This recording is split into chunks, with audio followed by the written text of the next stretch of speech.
Hello guys, this is your host Abhishek Singh, assistant professor in Rajasthan government. आप लोग देख चुके हैं थंबनेल में कि हरियाणा पीसीएस एचपीएससी में असिस्टेंट प्रोफेसर की एक बड़ी भर्ती का एडवर्टीजमेंट भी आ चुका है। टोटल नंबर ऑफ सीट्स 2424 यानी कि 2424 है। ये सब्जेक्ट वाइज कैसे है जल्दी देख लेंगे छोटी सी वीडियो में। बट उसके पहले कुछ इंपॉर्टेंट चीज़ें जो आपको देखना चाहिए वो ये है कि कब आया एडवर्टीजमेंट। आज ही आया है, 2 अगस्त 2024। उसके पहले आप वीडियो की क्वालिटी को मैक्सिमम पे कर लीजिए सो दैट आपको पीछे लिखा हुआ सब कुछ क्लियर दिखे, है ना। कुछ चीज़ें हैं जो आप इसमें पढ़ सकते हैं, बहुत ही अच्छे से लिखा हुआ सब कुछ डिटेल। ये एडवर्टीजमेंट नंबर 42 से 67 है। यहाँ अलग अलग सब्जेक्ट को अलग अलग एडवर्टीजमेंट माना गया है। बॉटनी को advertisement 42, next for example chemistry है मान लीजिए 43 एडवर्टीजमेंट माना जाएगा। इस तरीके से आपको ध्यान रखना है कि आपका एडवर्टीजमेंट सब्जेक्ट वाइज कुछ और है, ठीक है। तो ये आप देख सकते हैं कि कॉलेज एजुकेशन में भर्ती आ चुकी है, जिसके फॉर्म्स स्टार्ट अभी नहीं हुए हैं। ये 7 अगस्त से इसके फॉर्म्स स्टार्ट हो जाएंगे, है ना। 7 से 27 तक चलेंगे। तो आपको लास्ट डेट का वेट नहीं करना है। आप जैसे ही फॉर्म्स स्टार्ट हो जाए 7, 8, 10 के आसपास, अगर आप एलिजिबल हैं फॉर्म फिल करने के लिए तो आपको फॉर्म फिल कर देना चाहिए। ये बहुत ही वाइज एडवाइस है, आप इसको बिल्कुल डिले ना करें, है ना। कई बार हम सोचते हैं कि हम भर देंगे फॉर्म भरना ही रह जाता है। तो ये इतना बड़ा ब्लंडर हमें नहीं करना है, ठीक है। तो आप देख सकते हैं, उसके लिए आपको पहले ये वेबसाइट गिवन है, यहाँ पे आप देख सकते हैं। और दूसरी वेबसाइट ये रही। इनमें से किसी पे जाके आपको ऑनलाइन जो है एप्लीकेशन फॉर्म भरने के लिए रजिस्टर कर लेना है खुद को, ठीक है। आप रजिस्ट्रेशन करके एक आईडी पासवर्ड बना लेंगे, उसके बाद ही आप कर पाएंगे अपना एनरोलमेंट। आप अपने आप को इस एप्लीकेशन फॉर्म के लिए एलिजिबल बना पाएंगे। तो पहले आपको पोर्टल पे जाके आईडी पासवर्ड क्रिएट करना है। आधार नंबर से भी आपका काम चल जाएगा, और आप अगर हरियाणा के हैं तो आपके पास पीपीपी आईडी भी होगी, है ना। इस तरीके से आप आगे बढ़ सकते हो। इसके आगे बाकी कुछ जानने जैसा है नहीं। नेक्स्ट अपन आगे बढ़ते हैं और देखते हैं इसके आगे कि क्या डेट्स हैं इंपॉर्टेंट। 2 अगस्त जैसा कि मैंने कहा आज की डेट है जब ये पब्लिश हुआ है एडवर्टीजमेंट। 7 अगस्त से ऑनलाइन फॉर्म फिलिंग स्टार्ट हो जाएगा। कब तक चलेगा? 27 अगस्त तक। एंड सारी एलिजिबिलिटी आपको 27 अगस्त तक मेंटेन करनी है। अगर आप 27 अगस्त तक एलिजिबल नहीं है, जो इसका मिनिमम एलिजिबिलिटी क्राइटेरिया है उसके अकॉर्डिंग, तो आप एलिजिबल नहीं माने जाएंगे बाद में, आप भले ही कितनी भी एलिजिबिलिटी लेके आ जाते हैं, ठीक है। तो ये लास्ट डेट है एलिजिबिलिटी का भी। इस तक आपका मास्टर्स हो जाना चाहिए, इस तक आपका नेट हो जाना चाहिए, पीएचडी, जिस भी तरीके से आप अपने आप को एलिजिबल मानते हैं वो हो जाना चाहिए, ठीक है। अब यहाँ देखते हैं इंपॉर्टेंट इंस्ट्रक्शंस है। ये चीज़ें आप पढ़ लोगे, ज़्यादा इंपॉर्टेंट इसमें और क्या है वो मैं आपको दिखाता हूँ पेज नंबर 11 से। उससे पहले आप देख लेते हैं सीट्स। बहुत ही इंपॉर्टेंट है, सीट्स देखना है ना कि किस सब्जेक्ट की कितनी सीट्स आई है। तो बम्पर वैकेंसी है इसे हम कह सकते हैं, क्योंकि आप देख सकते हैं बॉटनी की बात करें 98 सीट्स, एक बड़ा नंबर है ना। Total seats general 50, SC 19, BC में भी A14, बीसी B6, EWS 9। इस तरीके से आप सभी सब्जेक्ट की देख सकते हैं। केमिस्ट्री में 123, कॉमर्स में 153, कंप्यूटर साइंस में 47, इंग्लिश में तो 613, 630। इंग्लिश वालों के लिए तो ये आप कह लो बहुत बड़ा मौका है असिस्टेंट प्रोफेसर बनने के लिए। आप किसी भी स्टेट से क्यों ना हो, आप इस फॉर्म को जरूर भरिए, क्योंकि जनरल की सीट थी 312 है, ठीक है। अदर स्टेट्स वाले जनरल पे काउंट होते हैं।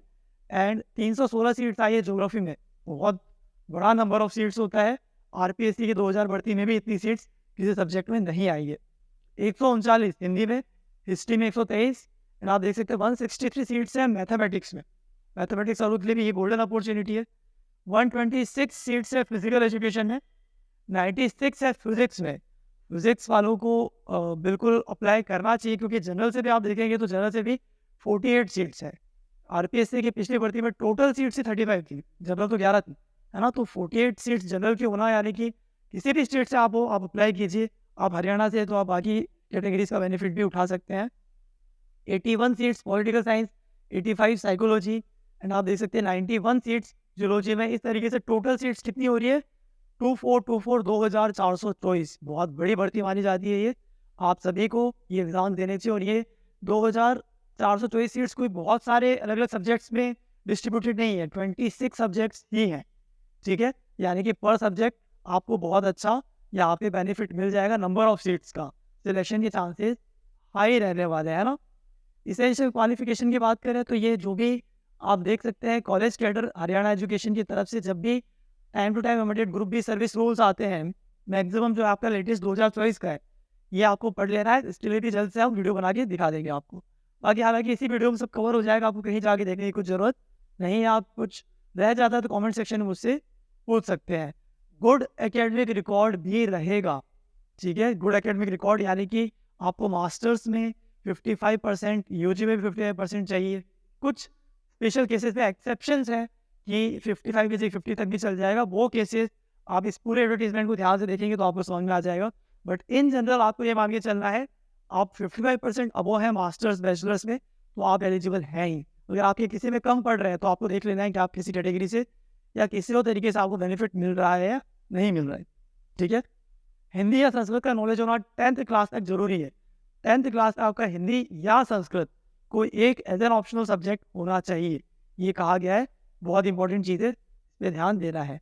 नेट की बात करें, नेट क्वालिफाइड या तो आप होने चाहिए CSIR या UGC, या तो आप PhD होने चाहिए या सेलेक्ट होने चाहिए, या फिर वो मास्टर्स कोर्स है जिनमें नेट की जरूरत नहीं होती, उनका मास्टर्स कोर्स ही अपने आप में सफिशिएंट माना जाता है ना, वो भी आप इक्विवेलेंटली एलिजिबल हो। तो आपको ये देखना है कब तक चाहिए सर नेट।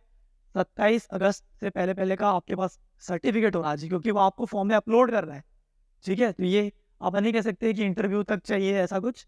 आपके पास नेट, PhD, मास्टर्स सब कुछ होना चाहिए। मास्टर सेकेंड ईयर वाले, रनिंग वाले भी एलिजिबल नहीं है अगर वो इस साल अभी रनिंग में है, मतलब फर्स्ट ईयर क्रॉस करके सेकेंड ईयर में आए हैं, तब भी आप एलिजिबल नहीं माने जाएंगे, ठीक है?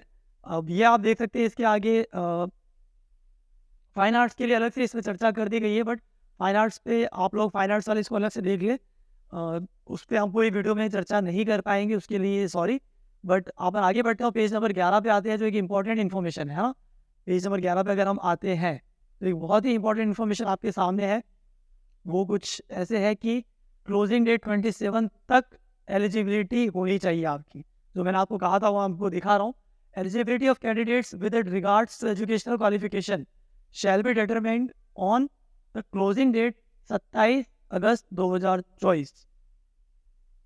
तो उसके बाद की एलिजिबिलिटी आपकी मानी नहीं जाएगी। ये बहुत इंपॉर्टेंट पॉइंट एडवर्टीजमेंट में ही लिख दिया है, जिसपे हम क्वेश्चन भी नहीं पूछ सकते। इन्होंने मना किया है कि इस तरीके की कोई इंक्वायरी का हम जवाब भी नहीं देंगे अगर आप पूछेंगे तभी। तो वो आप एडवर्टीजमेंट से क्लियर है। क्लोजिंग डेट क्या है? 27 अगस्त 2024, ठीक है?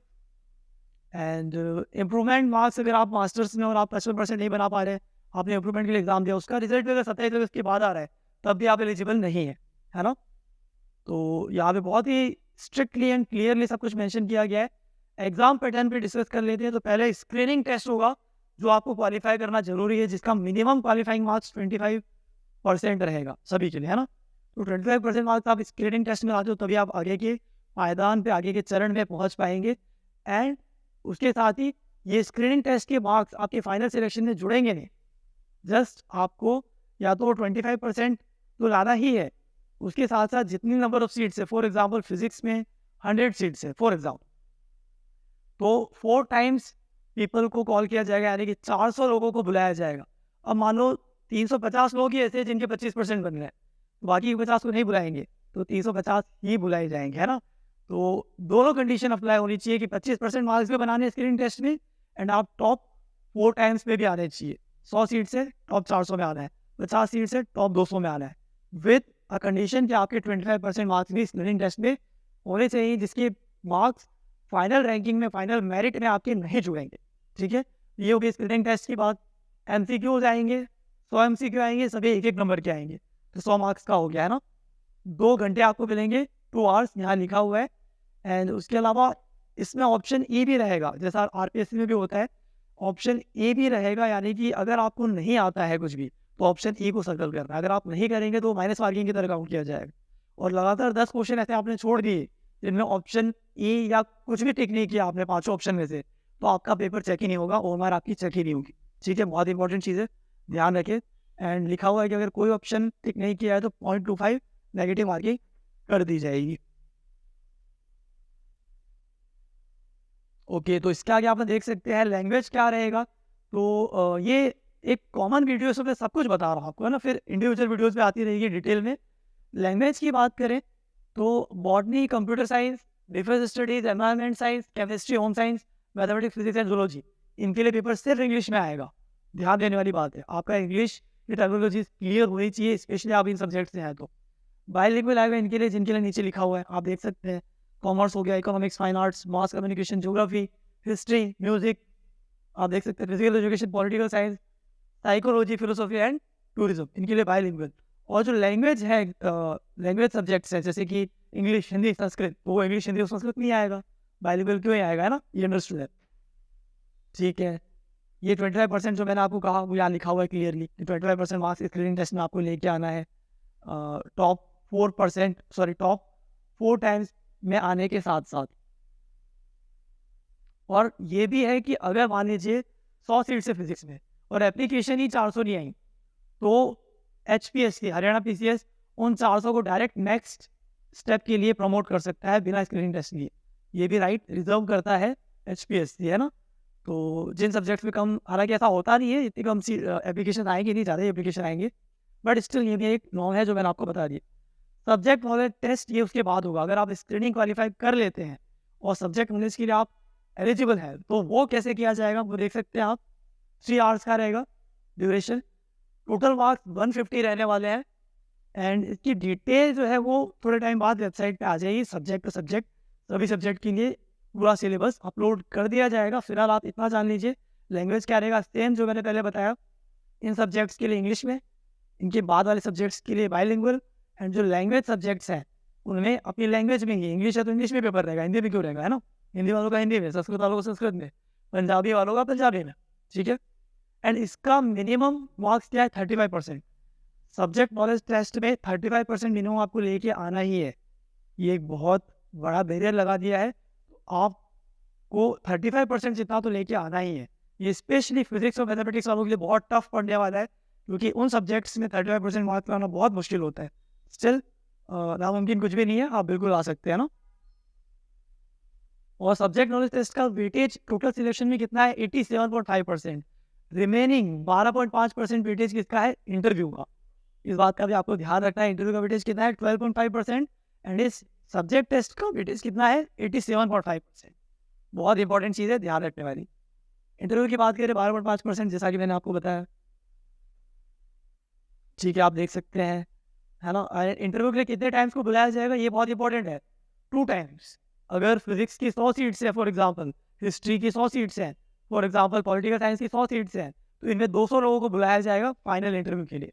तो बहुत ही क्लियर हो जाएगा कि 2 में से 1 का सिलेक्शन तो होना ही होना है, ठीक है। तो आपको बहुत ज़्यादा आइडिया पहले लग जाएगा कि मेरा सिलेक्शन हो रहा है नहीं हो रहा है, कट ऑफ देख के। सारी चीज़ें हम आपको बताते रहेंगे, टाइम टू टाइम गाइड करते रहेंगे। चैनल पे आप अगर फर्स्ट टाइम आए हैं या पहले भी आ चुके हैं तो सब्सक्राइब कर लीजिए। बहुत इंपॉर्टेंट वीडियोस आपके लिए आती रहेगी, हरियाणा PCS के लिए स्पेशली। एंड आप किसी भी स्टेट से आप एग्जाम जरूर दीजिए, उसके लिए आपको सारा कंटेंट इस चैनल पे मिलता रहेगा ना। सब्जेक्ट वाइज सिलेबस जल्द ही अपलोड कर दिया जाएगा। एकेडमिक पे लेवल 57,700 से 182,400 जो UGC का होता है ना, असिस्टेंट से एसोसिएट, एसोसिएट से प्रोफेसर, सारा प्रमोशन भी होगा। ये तो सिर्फ असिस्टेंट की बात कर रहा है, ठीक है। तो ये पूरा आपको जो भी सैलरी मिलती है किसी भी स्टेट में, पूरी सैलरी आपको मिला करेगी। सैलरी बहुत ही अच्छी होती है। इन हैंड आपकी शुरुआत ही 90-95 हज़ार से होगी, है ना, 95,000 से। ये कुछ कंडीशन है, तो अपन सब फॉलो करते हैं, इंडिया के हैं, Nepal, Bhutan, even Tibetan refugee भी अलाउड है ना। तो ये तो हम सभी फॉलो करते ही हैं, इसको देखने की ज़रूरत नहीं है। नेक्स्ट एज लिमिट पे आए, ये है 21 से 42।